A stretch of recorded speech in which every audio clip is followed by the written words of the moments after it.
4 June পরে ভ্রষ্টাচারীদের ওপরে action আরো তীব্র হবে।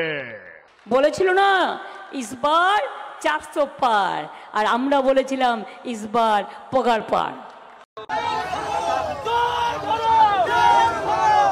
একটি বিশেষ সম্প্রদায়ের ভোট পাওয়ার জন্য পশ্চিমবঙ্গের মুখ্যমন্ত্রী মমতা বন্দ্যোপাধ্যায় কাজ করছেন।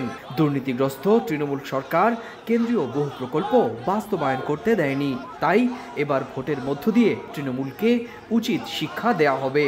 রোববার নির্বাচনী সভায় এসে এভাবেই মমতাকে কড়া ভাষায় আক্রমণ করেন ভারতের প্রধানমন্ত্রী নরেন্দ্র মোদী।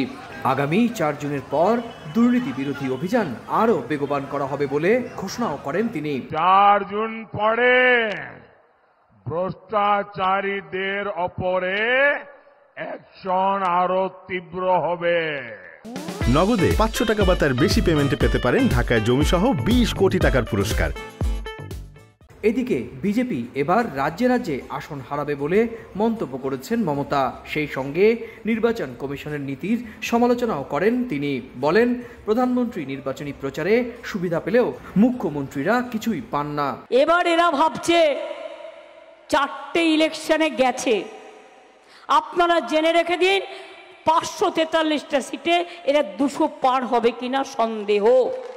আর তারা তো 10 স্টার, সব সুবিধে পায়।